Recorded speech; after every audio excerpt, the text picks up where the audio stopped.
Oubliez un peu les grimoires de fantaisie avec les formules compliquées et les portails magiques. Celui qu'on ouvre aujourd'hui, il est bien plus proche de nous. C'est une sorte de guide de survie pour l'âme, une compilation de rituels très concrets faits pour calmer nos angoisses et donner corps à nos espoirs. Et on va le voir, ces préoccupations sont parfois étonnamment modernes.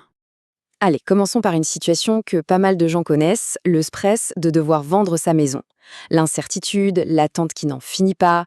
Face à cette angoisse bien réelle, imaginez qu'il existe une solution venue tout droit du passé. Un rituel très précis pour donner un petit coup de pouce au destin.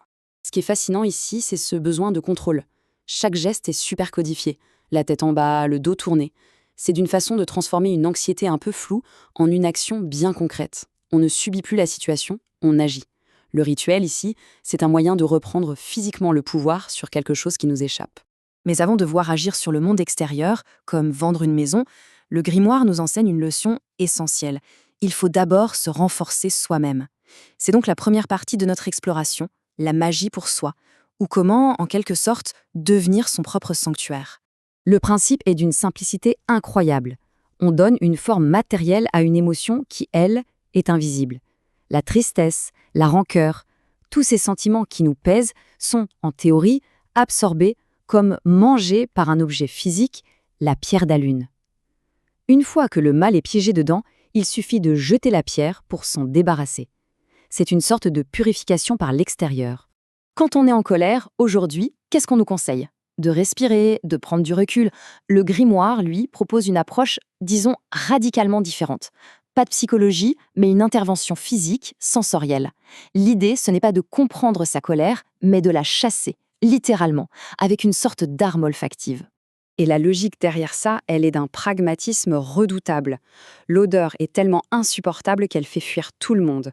Le conflit s'arrête net tout simplement parce qu'il n'y a plus de participants.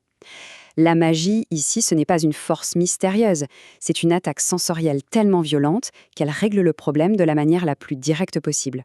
Là, on touche à un principe fondamental de la magie, le semblable qui guérit le semblable.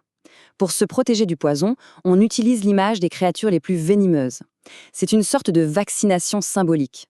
En s'exposant volontairement à une représentation du danger, on pense s'en immuniser. On combat le feu par le feu, mais sur un plan purement symbolique. Bon, une fois que l'individu est protégé, la magie s'intéresse à ce qui nous connecte aux autres, la famille. On entre maintenant dans la sphère des liens, avec des rituels qui cherchent à créer de l'unité en utilisant les éléments les plus intimes de notre être. Ce rituel se base sur une idée très forte. Une partie de nous, c'est nous. Les cheveux, qui contiennent notre ADN, notre essence, sont prélevés et fusionnés. La famille devient littéralement une seule entité. Et en enterrant le tout sous un arbre, on ancre cette unité dans le cycle de la vie, en espérant qu'elle grandisse aussi solide que les racines de l'arbre. Et ce même principe se décline avec quelque chose d'encore plus intime, presque tabou, les rognures d'ongles. Ça peut paraître un peu bizarre, c'est vrai, mais la logique reste exactement la même. On utilise des fragments de chaque individu pour renforcer le groupe. C'est la matérialisation très physique de l'adage « l'union fait la force ». Et là, on atteint vraiment le summum du lien biologique. Le cordon ombilical, qui est le tout premier lien physique entre une mère et son enfant, est conservé et noué à celui des autres enfants. C'est une tentative de rendre permanent ce lien originel, de tisser une chaîne de fraternité physique qui, on l'espère, va se traduire par une harmonie pour toute la vie. Après l'individu et la famille, la magie s'étend, logiquement, à l'espace qui les abrite, le foyer. Parce qu'une maison, ce n'est pas juste un tas de murs, c'est un corps vivant qu'il faut aussi protéger, qu'il faut nourrir. Alors comment on fait pour la transformer en un véritable sanctuaire? Regardez ça, on dirait presque une recette de cuisine, non? Et en fait, c'est exactement ça. C'est une recette, mais pour laver non pas la saleté physique, mais les tensions, les énergies stagnantes. C'est un peu le grand ménage de printemps pour l'âme de la maison, où chaque ingrédient a un rôle très précis dans la purification de l'atmosphère. Et cette approche devient de plus en plus fine. Ce n'est pas juste une question de mettre des bonnes ondes en général. Non, non. Comme le montre ce tableau, on peut viser des émotions bien spécifiques. On a un mélange pour encourager la coopération, un autre pour la tranquillité, un troisième pour la joie. C'est presque du design d'intérieur émotionnel, où les herbes et les odeurs sont utilisées pour sculpter l'ambiance d'une pièce.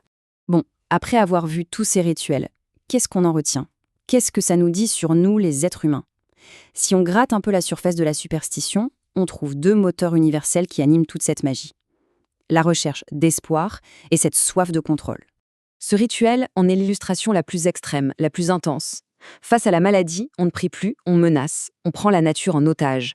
C'est un acte de désespoir total qui révèle cette pulsion humaine fondamentale, refuser d'être impuissant, essayer par tous les moyens d'exercer un contrôle sur ce qui, par définition, nous dépasse, comme la maladie ou la mort.